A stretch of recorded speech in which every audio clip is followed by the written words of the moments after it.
Meron ng temporary steel casing dito.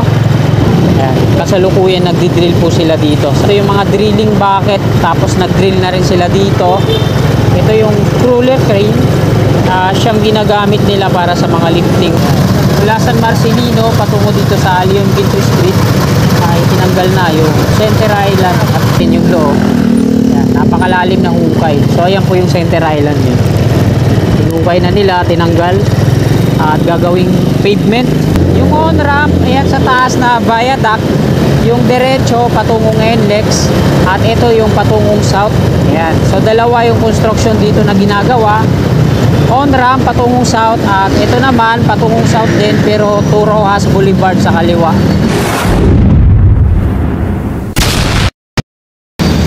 Yeah, magandang umaga Luzon, Visayas at Mindanao, at maging sa mga kababayan natin dyan sa abroad, mga OFW, immigrants. Ayan, magandang umaga po sa inyong lahat. Muli, nandito tayo sa ilalim ng Skyway Stage 3 sa may Pandakan. So ito po yung flyover sa kaliwa natin, yung mga galing dyan sa Quirino Avenue. Patungo po yan sa Padre Jacinto Zamora Bridge at Santa Mesa. So ayan yung construction ng NCR dyan sa likod ng kulay asul na bahay na to, no? Sa ilalim ng flyover. At ayun mga kasika, mag-update po ulit tayo dito sa ginagawa nilang road widening sa Quirino Avenue to Top Rojas Boulevard, yung binubungkal nila na na center island. So ipapakita ko yan. At dito tayo mag-uumpisa, dadaanan natin yung Plaza Azul, Nagtahan Interchange, at yung Quirino Interchange, tapos yung off-ramp na patungong Rojas Boulevard, at yung on-ramp to south along Osmeña Highway. So silipin din natin yan, kasama yan sa vlog na to. So ano pa inantay natin mga kasikap? Tara, let's go! Araw po ngayon ng Huwebes, no? Ika-30 ng Enero, taong 2025, at ika-11 na po na umaga. Dahil patungo ako sa ikalawang outlet ko, no? Sa may Fort Bonifacio Army, matadaanan po natin ito dito, Quirino Avenue at Osmeña Highway. So sasamantalayin natin yung pagkakataon na makakuha po tayo ng update ngayon, no?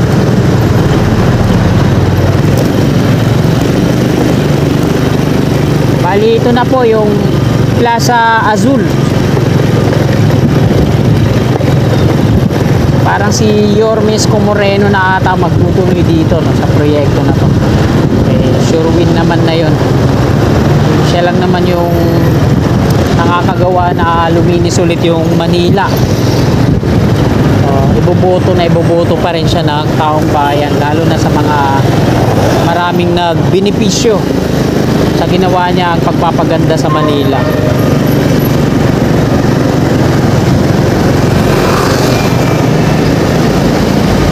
Marami din namang ayaw sa kanya, pero majority yata maraming mga gusto ng kalinisan at mga pagbabago dito sa Manila. Tatlo sila maglalaban, no? Si Sai, tapos si Hanel Lacuna, si Yorme Isko Moreno. 100% mas marami yung papabor kay Isko Moreno. Nandito na po tayo sa Nagtahan Interchange. So, hindi muna tayo kakanan dito para silipin yung off-ramp patungong UN dahil wala pa naman yung progreso.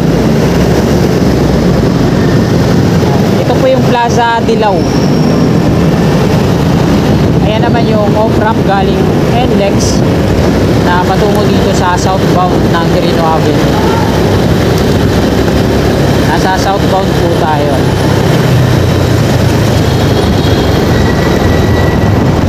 Kabit-kabilaan yung signage dito na construction para sa off-ramp patungong Top Rojas Boulevard.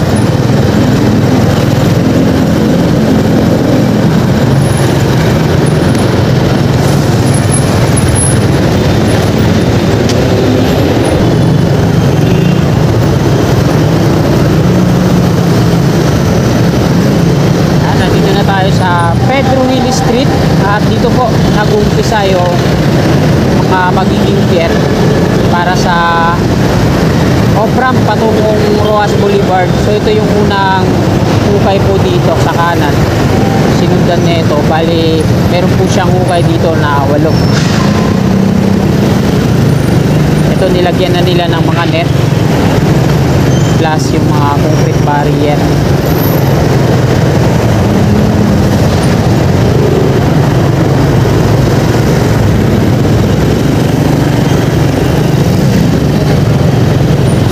Sa unahan nag-install na sila, nagbabaw na ng temporary steel casing.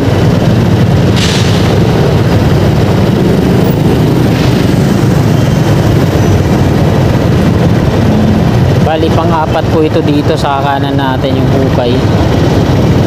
Yung pang-5 yung ini-installan nila ngayon ng temporary steel casing.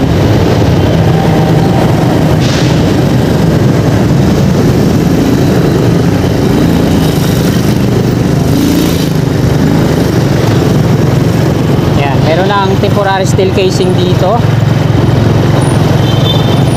Tapos dito naman sa unahan niya meron na rin nakabaon. Ayan. Kasalukuyan nagdi-drill po sila dito sa pang-5. Ay pang-7 pala to, no? Pang-6 pala son. Ayan yung pang-7 sa may roller crane at yung pang-8 dun sa tawid. So, meron silang board pile machine na nandito, nakasalukuyan nagdi-drill, water tanker. Ito yung mga drilling bucket, tapos nag-drill na rin sila dito. Ito yung crawler crane, siyang ginagamit nila para sa mga lifting operation. At meron na nga silang binaod dyan, yung nakareserba kahapon na river cage. So yan, oh. So fix na yan mga kasikap, yung para sa pundasyon na yan, yung may kulay asul yung taas. So yung pang top segment na lang yung kulang dito, yung last, yung makikita na natin na ano na dito sa makikita na natin. So dito i-connect yan yung off-ramp. Ang exit naman nito dun din sa may toll sa unahan, yung dalawang counter doon, toll booth. So didiretsuin natin to at sisilipin din naman natin yung road widening, yung pagbubungkal nila doon sa pagdidemolish nila sa Center Island sa unahan, lampas sa may San Marcelino Street. So ang problema nga lang, kailangan muna natin dumiretso doon sa LRT1 Quirino Station bago tayo mag U-turn, no? So parang mahirap dahil sobrang traffic po doon, no? At maantala na naman tayo.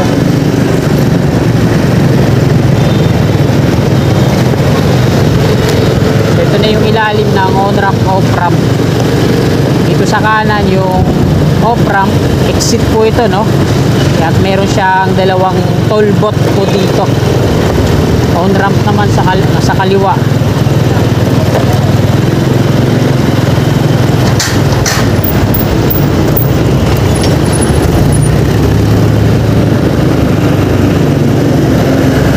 Ganun nga yung magiging natin mga kasigap, para makita natin yung dinidemolish dito na Center Island.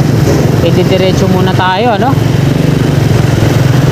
lagpas dun sa may Quirino Station LRT1 at dun tayo mag U-turn sa may, kaso dami mga traffic enforcer doon,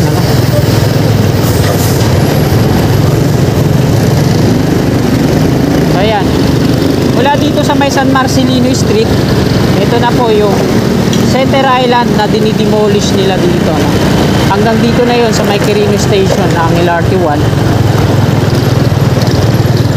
So pwede pala ako mag U-turn dito, yan sa may stoplight.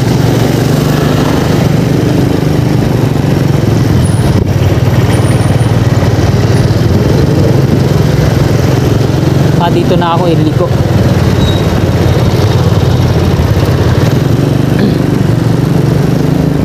Dito tayo liliko, tapos kakaliwa tayo dun para labas natin dun sa may stoplight at kakaliwa tayo sa Quirino Avenue. Ito.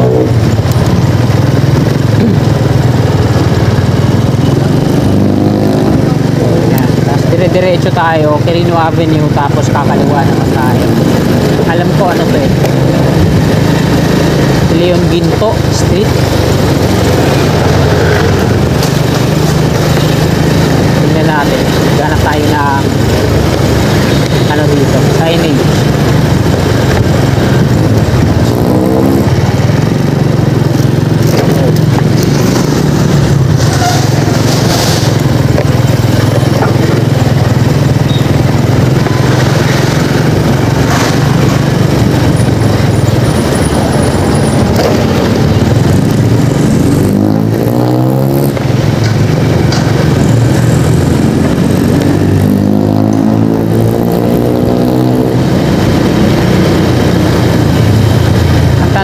Pwedeng magano dito, left turn.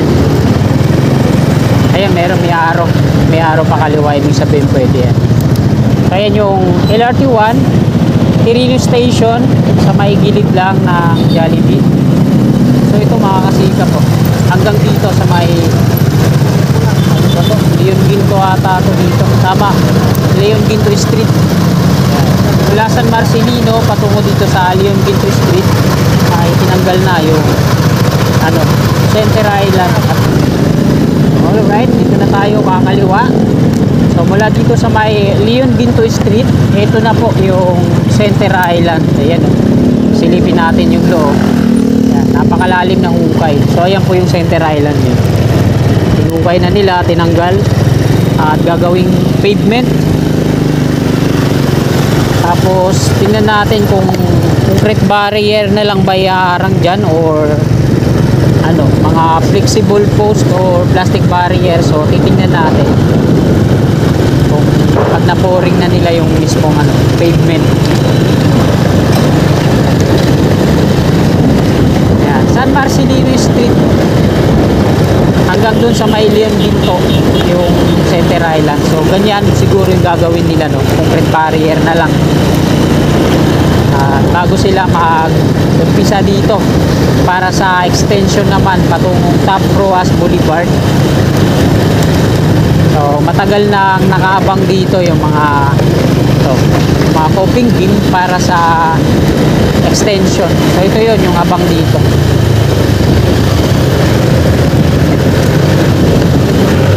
Ayan, may mga coping beam na yan kabilaan. Nakaabang na yan para sa extension pa itong Top Roas Boulevard para i-connecta naman sa SALEX o Southern Axis Link Expressway.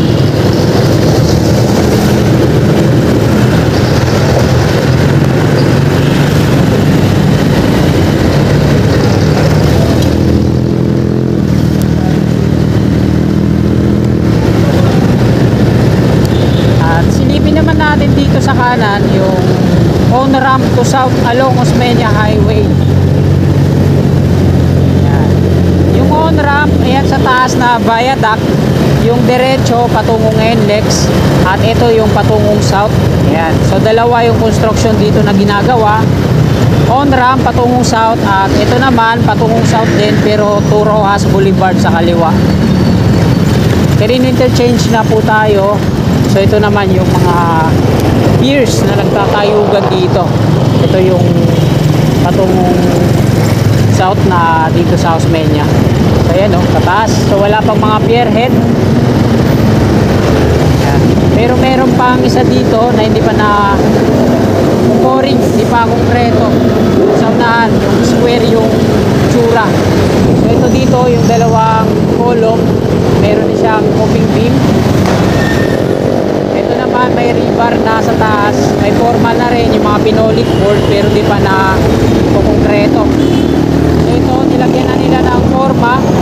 So pinolik board yung ginamit dyan, hindi yung mga bakal.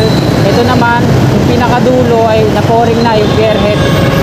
So hanggang dito lang yan. Hindi na nga na-demolish yung kabayan dito sa kanan. Kagaya ng mga na-interview natin dyan nung nakaraan, nabayad na daw yan pero hindi naman na-demolish. Tingnan natin sa widening. Pero malabo na yata kasi sa kabila hindi naman na widening. So yan yung tenement sa kabila. Mga pabahay ni FDR. At ang likod po niya na ay NSCR o North-South Commuters Railway Project.